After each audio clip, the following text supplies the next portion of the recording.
Okay, welcome. We got the Bride Commerce Podcast, episode 22, first podcast of the new year. I'm your host, Carlos Caneja, along with your co-host, Joe Judd, Dunnigan. How are you today, Judd? pretty good. How you doing, Carlos? I'm all right, man. How's the new year treating you? This is the first podcast of 2026. How do you feel? It is. It is. I would say that it was just a continuation of 2025. That's true. In the digital world, yes. Other than like e-commerce, like season, Black Friday, Yeah, Cyber Monday. yeah. Usually, I feel like you get some sort of reset. I definitely went right into 2026 blazing. So, I would say that yeah, this is just a continuation of 2025, which was a good year. It was a busy year. Yeah, I think from a when you take a look back at what you did, I think it's always important to take what you did at the end of the year and kind of look at what you accomplished. That way, you can going into a new year, you can come up with some new goals. Say, hey, I've actually accomplished these things. I feel good about it. Let's start these new things. And I think we accomplished a lot. On my side, and also with you with the podcast. I think we got lot of a lot more podcasts than the year before. I know Done. we really got on a roll this last year. That's awesome. Yeah, yeah, I had a lot of fun. So yeah, I think g- there's definitely been a shift in what I've been wanting to do with my agency and a direction that I've been moving towards. And that is, really faith based. I really took a big step forward in my faith this year, and to take what I've learned and what I've done and try to help Christian organizations. So that going into this podcast, I think you have a title on how to you digitally market schools, your Christian school in 2026, because I think there's a great opportunity that a lot of Christian schools don't even realize, that competing with, just say, your private school that has a much bigger budget. There's a lot of things, a lot of advantages they have that I don't think they realize they can take advantage of. So I'd like to go through that in this podcast. Yeah, and that's basically what we're discussing today, right? Is how to digitally market your Christian school in 2026. Yeah. Let me just start by asking you this: Do Christian schools actually deliver better outcomes than public schools? And what are parents like looking for when they choose one of these schools? So interesting enough, when I looked at the data, between what a Christian school offers over a private school, there's an overwhelming advantage that Christian schools have that might not even know of. So they have a 20-point NAEP advantage over public schools in reading scores. 65% or, roughly 65% of graduates enroll in a 4-year college immediately after high school versus 44% of public schools. And the graduation rates are 96% versus 86% for public schools. So, they definitely have, over public school, a huge advantage, I think, from a child. But, I think a lot of parents too don't realize, actually Christian schools don't realize that a lot of parents that are bringing their kids to a Christian school, they're not doing it because of faith. A lot of them are doing it just because they want to have some of those values that a Christian school has, which I think is a great opportunity for schools, even with their content and the way that they can speak to those parents, because those are all parents that may not be close to God, that could be much closer. So I think the from a content based approach in their marketing, to market not just Christian families that have Christian values, but also families that might be far from Christ but want their children to go to Christian school because they like the school. But I think there's a lot of opportunity there for schools to write that type of content. So um, one other thing that I think they prioritize too is, I think Christian schools are very safe. They're disciplined. They have really good classroom management. I think uh, the morals and the ethics that are taught, are from the foundation of God. And if you look at a lot of books that are out there, like leadership books, how to be a good CEO, all those type of things that, a lot of people promote, a lot of those values that those writers have written about actually come from, you know, values that have been in the Bible for years. So that's like something that I think, when looking at it, a different, from a private school perspective and a public school, there's a vast difference there. So I think it's just, we don't have to get into the politics of a public school and what's kind of happened in the last 20 years, but I think from a Christian perspective, those values are pretty much set in stone. So, and interestingly enough, I got to listen to John Maxwell this weekend at my church, which was pretty wonderful. I don't know if you know who he is, but he's written like 90 books. He was a pastor that originally wrote leadership books, but he found that, through writing these books, his publisher said to him that, hey, do you realize that you have a whole calling of people that want your books that are not Christians, but do it because of leadership? So he had no idea. And that's kind of how he started to build all of these leadership skill books and stuff. So like one's, right, like this is like one that's really about Jesus, but it's, a lot of, I'd say, leadership books that you get out there definitely have those Christian values in there. So, um, but just to kind of be where I'm at, because I'm going off into a rabbit hole here, is that we put together a brand called Bright Schools, and Bright Schools is going to be really our agency that's going to help educational institutions that are Christian.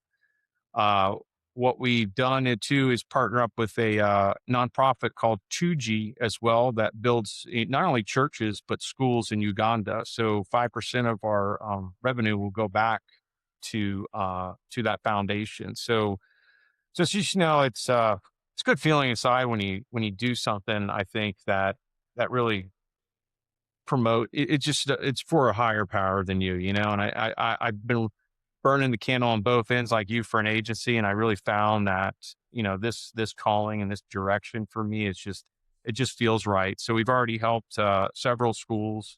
Like one of the ones that we started was Wayne's Christian School. It's about 900 kids or so. That's in North Carolina. That's pretty fun. So, but through that, my experience has been, I've worked with educational institutions for the last 10 years. Um, Spent millions and millions in ad spend. And I want to, this podcast kind of go over, you know, what I've learned between advertising both in Google ads as well as Meta, because there's really the two primary ones a lot of people advertise, and how to get better enrollment and what it might cost and things like that. Yeah, that's cool. So take us, kind of take us through that, right? Where do you start? Do you start with like Google, Facebook, Instagram? Like, So what is yeah, enrollment like? What are parents from Christian schools actually looking for?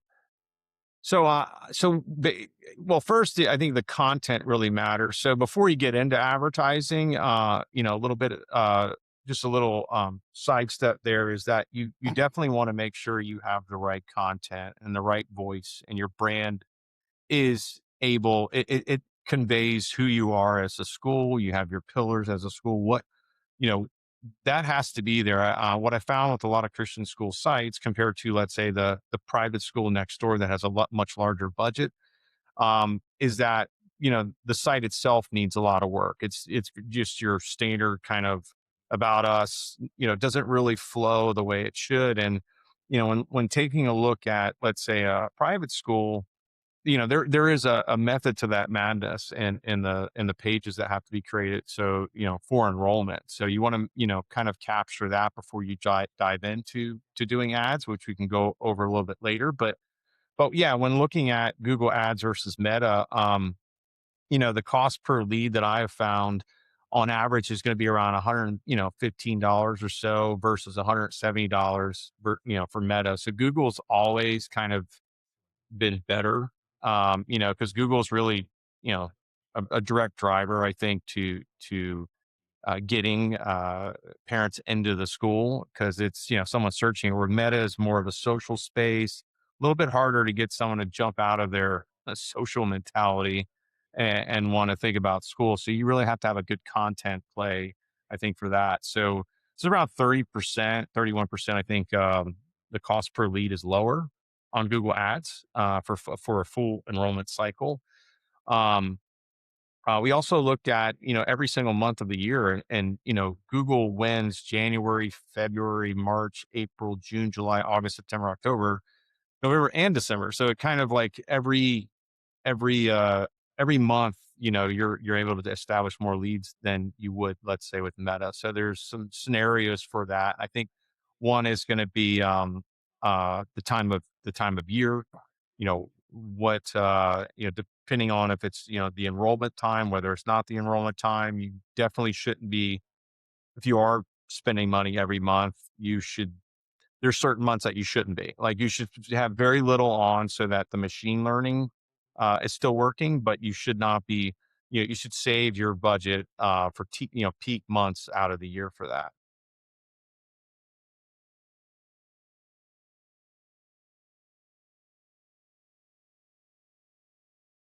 Yeah, that sounds really interesting. So take me more through like seasonal performance. Are there months where advertising is dramatically cheaper or more expensive or vice versa? Yeah. So oddly enough, you'd think closer to when kids get out of school, right before school, you'd think that the peak months would be those months, right? But in reality, February, after analyzing a ton of data, February is the one where the cost per lead was the lowest. So looking at around $50, let's say, per lead, which is 52% below the annual average. Where October, you know, um, is always going to be. So October, is when school really kind of gets in gear. September, August would be like a better month, but October is going to be your highest. It's 44%, let's say, above the actual annual average. So you would not want to take your budget and have it the same. Let's say in February and October, you want to have February as like one of your, like, this is where I got to turn up the dial, where October, you wouldn't turn up the dial because it's just kind of pointless. You're gonna be throwing money right out the window. So that means, like, at the same $50,000 budget, if you got, let's say, around 888 leads, let's say in February, that's going to be a lot better than versus only 298 leads in October. So the cost per lead is going to be much higher. Some schools, they're struggling, so they'll want to still have some ad spend on, but those type of things, you want to definitely pick and choose what those months are. And the great thing about, I'd say, Google and even Meta now, like, you could literally set, if you have a pattern of the way things work, you can set scripts inside, especially particularly Google, for those budget fluctuations. So you're not sitting there having to manually pull levers. You're actually taking what the industry patterns have been, and you create that script, and it automatically does that for you. So you start to follow that better. So in February, you can get three times the difference in leads for the same exact money, for example. So that's what we kind of looked at. I would say, if you're going to opt to really look at an optimal way to allocate your budget, you would do, let's say, 40% of the annual budget in Q1, 25% in Q2, 20% in Q3, and then 15% in Q4. So it kind of ramps up and then kind of tapers down towards the end. That way, I think you can maximize the most out of both your CPA, your cost per acquisition, or your CPL, cost per lead, throughout the year. And by doing that, you could probably get about 20% more leads with the same total budget through that dis- distribution, where it's staggered, or not staggered, but ramped up high and then go back down low. So a lot of schools don't do this. I mean, honestly, like, every school that I ever looked at, even schools I've worked with for years, I've kind of given some of this data to, and some just, whether it's their advertisement agency they use, or whether it's through us, they tend to have reasons they want to spend and not spend. But we definitely found newer schools that we've do the ads with, following this approach has really helped. Yeah. So, where do you see like better ROI? Is it on Meta or is it on Google, would you say? Oh, return on investment's definitely going to be Google. And the reason you use Google, like, so first off, like, you could throw all your money at Google and still have it really depends on your budget. Like, let's say you only have $3,000 in budget, I'd say throw it all to Google, right? But let's say you're required to get more leads. Google's only going to give you so many leads before it starts to cost you more money, and you're just throwing money at Google for no reason. So you're going to optimize your campaign. Once you optimize your campaign and you need more leads, you have to go to another well, and that's why you would bring Meta into the picture, because you want to gather additional channel leads. There's also Kitty, a few other type of sites too that maybe 1 or 2% of the amount of leads, out of the whole picture you can get. So there's other places you can get leads too, but those are going to be your the most. And I would say, typically a budget, is going to be around 3K a month for a school, let's say for Google Ads. Then they might spend, $2,000 on Facebook if they have the budget's 5,000. So, but at 3,000, I think you'd have an optimized budget to get enough leads. So it's usually, when they take a 100% of the budget, despite Google, having the superior support performance, you need to introduce the concept of having search volume saturation and demonstrate, the optimal allocation for larger budgets. And that's why, bringing Meta into it really helps. So like a 70-30 split is where I would recommend, where you would do 70% Google, 30% Meta, and with that, you could possibly deliver a lot more leads than you would if you just picked a single channel. But if you had to pick one single channel, it definitely would be Google over Meta, just because that's what they're there for. Someone's actually searching for a school Yeah. where I, yeah, Meta, and you know what? I think Meta could work a little bit better, but schools, they have to kind of change into that more brand ambassador type video and get into really interesting content, yeah. viewable content. And a lot of schools don't want to jump into that. They don't want to. You know, they don't have someone creating video nonstop for them. Like, they don't have a social media presence, particularly Christian schools. I mean, they have some, but it's not like there's someone on staff that's doing very talented social media campaigns, I which is got really needed for Meta. So Meta, that's where I kind of look at it. Like, you could probably get maybe a better, let's say, cost per lead with that, but that's a whole nother strategy in itself. So if you're looking just for straight up advertising, here's my site, come do it, or call us. I would say that the 70-30 split would be the best with your budget. Yeah, I would say that's probably more on the top of the funnel, right? Awareness Yeah. for meta marketing, basically, right? Like, why would Yeah. you send your child to um a Christian school, right?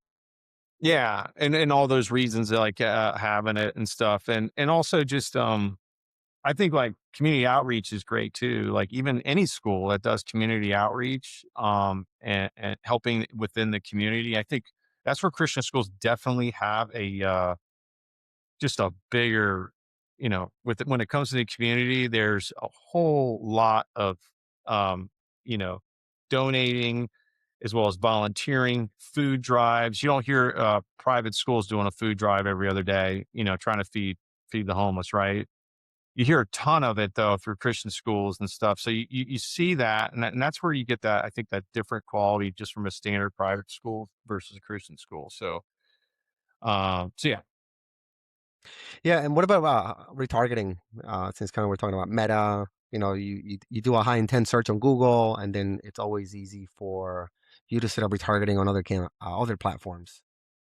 Yeah, so I think retargeting is pretty huge. I think not having it. Well, so let's look at just let's look at where if you the more you well, I guess back in the day during Mad Men times, remember the series Mad Men? Sure. Back then you only had to touch someone 5 times, right? Just 5 times to get them to convert.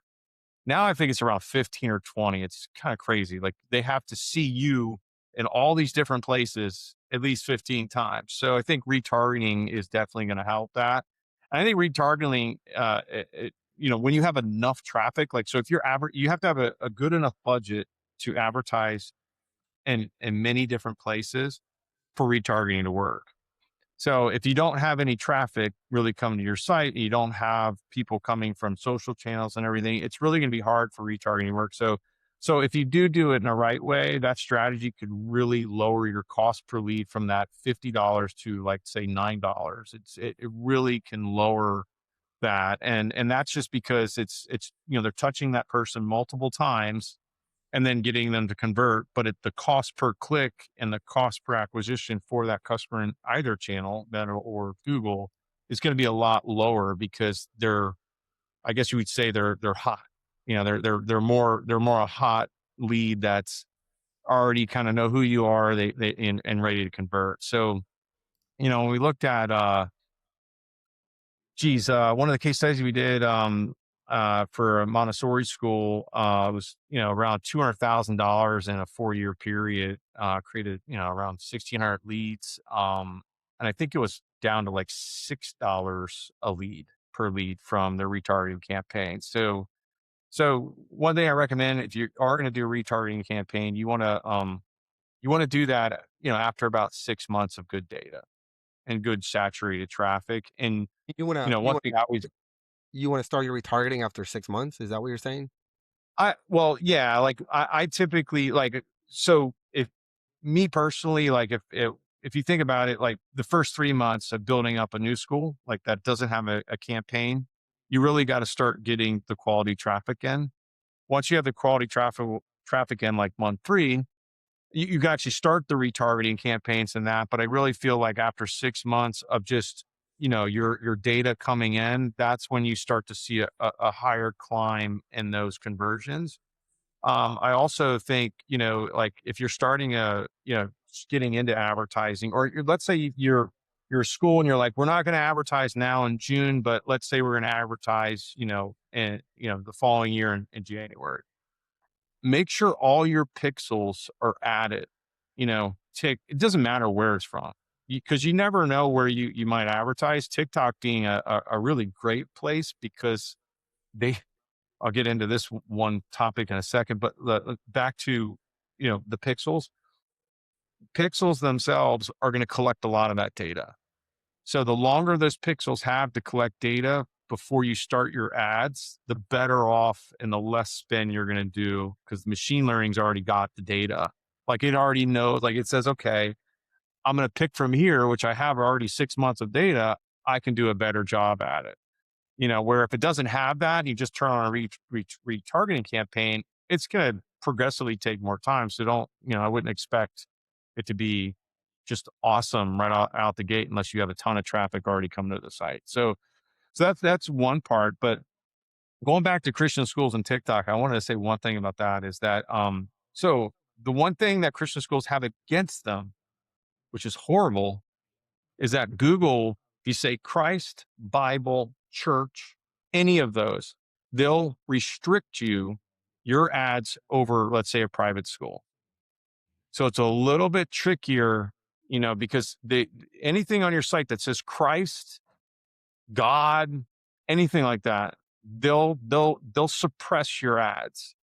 So there's ways that you can do that by having, let's say, a subdomain landing page, like with you use several different platforms like Go High Level landing pages, things like that. That you could start doing things like that. But it's sad because, like, you can't say Christian, like you're trying to advertise your school against a private school, but just saying Christian could suppress you. So you really got to know how to get your way around that. But that's kind of where retargeting could also help you if you do have a lot of that good data. because you're going to win a lot more. And I think, going on, I should jump to the next topic, and that's going to be your brand search strategy. So having I'll let you, you know, I don't know if you want to go into that segment, or you want to talk about that or ask the Yeah, no, question. no, continue, continue. All right, good. So, basically, I find that it's very important for a Christian school to have a really good brand search campaign, because even though it's your brand terms, more or less, that's how you're going to get seen a lot more, in particular. You also, I found that just having brand campaigns also get more of the broad terms pop in that are being suppressed by your ads that may be suppressed because you're using terms that are for Christianity. So that's another kind of thing that I always make sure to add, because your cost per lead there could be around $5 to $12 versus 143 for non branded search, or even the 50 at your lowest point we talked about in February. So it's like 12 times the cost advantage, for just really defending your own school's brand and name in search.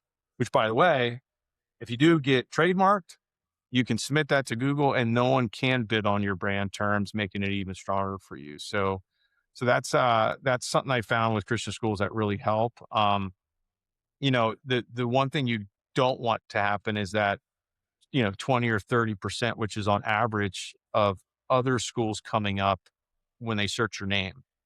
Cause like that's basically how other, competitor campaigns are created from other advertisers.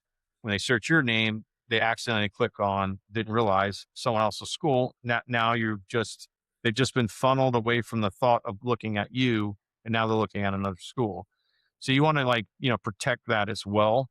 The conversion rate there, it's usually around 10%, I would say, conversion rate. So there's a lot of great opportunity there, I think, for that, and getting that. So, if you look at what it costs, average typical tuition's around $12,000. You know, you want to defend that, those search campaigns, because they're going to bring back a lot for you.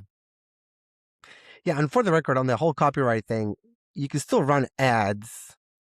You just can't use your competitor's words. You just can't use your competitor's name. Right. You can't use the Yeah. name, basically, right? But you Well, can still. there's I guess, a fine line to that too. If it's like, if you have a name like, that's generic, like a generic broad term, they might be able Yeah. to get a little bit away from that. But if it's trademark, it's a lot harder. You just submit to Google saying, "Hey, we're trademarked." They can't do that. And I've Right. actually seen schools where they had, let's say, it was like a Montessori school, but it was literally the name of the town in Montessori, and they were sending cease and desist letters to clients, because they're like, you can't use this term, that's our term. And it's like, well, it's technically not your term, it's generic, like, and it's also Google's literally sending traffic to those terms because of their machine learning. So we're not even doing it, it's Google, so that's kind of a hard one to win. And if you have, let's say, a generic name, like, I think with Google, because you could still do it, I think, from a legal standpoint, they don't really have a lot to, particularly because if you can't control Google's artificial, or, intelligence, and the smart matching, like, you can't control what they do. So that's a whole nother, and you can't also limit an advertiser based on that. I think that it's a whole legal thing. I don't know. I know that they won that. The school in question won that one.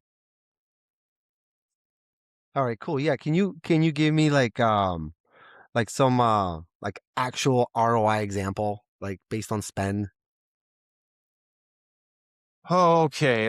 So, if you're looking to, if you're looking at Google Ads, and you're, as well as Facebook, um, and you have a really good setup, that means you have, first off, conversion API, you have Google server side tracking, you have dynamic landing pages, you do testing, you have call tracking with, let's say, CallRail, CRM integration, and you really got it dialed into where, the school's picking up the phone, you're really doing the enrollment. The broad terms, that means like the broad campaigns, not your retargeting campaigns, not your brand, but the general broad campaign CPLs is around $80 to $100, I would say. Um, for schools generating a thousand leads annually, that's a difference between spending, let's say, 180,000 overspending 100,000. So the way I look at it and trying to help Christian schools is like if I could save them $80,000 and their spend, well, that makes room for better websites, better content, better social media, better, so when I approach any school, I kind of look at like both not only the ads, but they're also their digital infrastructure, which we'll get onto next. Because you don't want to be like going into a school saying, hey, you got to spend more money now. You want to go in and tell them, where can I shave off the fat, to make room for me as well as make room to grow your school and you not have to change your budget at all. So, those, I would say those infrastructure upgrades and everything, usually require like 15 to $20,000 in initial setup or 500 to 1,500 monthly ongoing optimization and testing. But I think with Christian schools and what we've been trying to offer is a much lower price point than your average private school. And one reason is because we want to further, God's kingdom. And in reality, it's like that's the main goal. We want to, yes, it's a Yeah, just to better understand you there, though, when you say technical infrastructure, can you expand on that a little bit oh, more? so typically when coming in, and I'm going to jump to the next topic, and that's going to be proprietary platform cost over open source. And I think we both, me and you, love open source, right? We don't like proprietary. So a lot of schools are on Final Site, for example. And Final Site can cost you over $150,000 for 5 years, or it's around $26,000 annually when we researched that. Blackbaud, which is another one, like school platform for websites, can also cost around 105,000 for 5 years. Or module, and they have those contract terms. So it's like these crazy terms that are like 5 years or 1 year or 3 year contracts to get the price down. Where WordPress, when you look at it, costs around, let's say for a brand site, 5,300 to $16,000, for your site in its entirety to be done fully CMS. You have the ability to edit any which way you want. That is that's a huge difference because the annual cost, let's just to have a decent management, that means, updating the WordPress core plugin files, making sure the upkeep's good. Security is probably going to cost you around 240 or so, let's say annually for hosting. So you're looking at going from $25,000, a year for a platform to $240 after the first year, right? Because you have to build your website. So just I think the key is having a good partner, like an automatic partner like me and you, that know WordPress, that can build good websites, that can provide that service. And I think that's the part they don't have. So they go to like these final sites and blackballed platforms because they specialize, in schools. But it doesn't mean that their website's any better than a WordPress site or there's something, that much greater. And then on top of it, everything's extra. So your CRM system on Blackball or Blackball. Am I saying that right? Oh, Blackball? Black, Blackbaud? am I Bod? Blackball. I is that uh, is that isn't that how you say it? I Blackbaud? think Blackball, but yeah, but Blackball is the name of Yeah, it. Yeah. It's just, one of my old customers actually sold to them about 10 years ago. yeah, Loggerhead Marine Life Center. I helped get on that platform. I hated it. Just hated it. That was a long time ago. But again, like you don't own, like you just can't do much. Like if you want to change stuff around, you want to move very quickly. You start doing advertising. That's when any proprietary platform like that becomes a pain. You can't move fast. Every time you need a change for them, you want to upgrade. You want something different. Chances are it might not happen, or it will cost you a ton of money for, let's say, a section built. Where in WordPress you could lay it out in 4 hours, maybe two. Just not like you could create whole new sections in WordPress, new pages, landing pages, marketing pages, all that very quickly.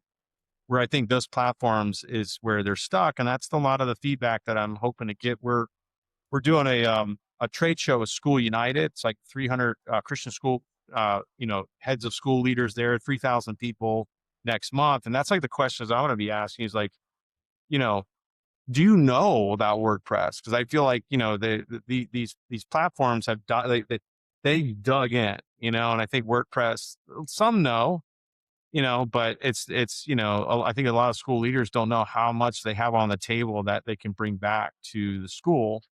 Hell, I'd even like to see a school save $100,000 a year just to give it to one scholarship to one child that can't afford it, in a Christian school. So like these are the type of things that we want to try to help. But from a proprietary platform like that, so they have CRM built in. I love Airtable. Airtable is my favorite. It's the easiest way to create a CRM that could do anything. But you do have HubSpot, you have High Level, which you use. I think there's so many good like CRM platforms. I think they're much cheaper than these platforms cost that you can tie into. And you got to remember too, like WordPress has an API. These other platforms have an API. You can connect and do any sort of parent journey you want. You want notifications to happen throughout the whole process of, a parent signing up. All that can be easily done, you know, uh, both with a CRM, with Gravity Forms and WordPress even. So you have the ability to do it all sorts of ways, I think, to make it really easy. And I think that's a lot of schools just don't know like how much they can save. And we're talking like 80,000 easy a year, I think could be saved both from a marketing standpoint as well as a technology standpoint, with the right partner.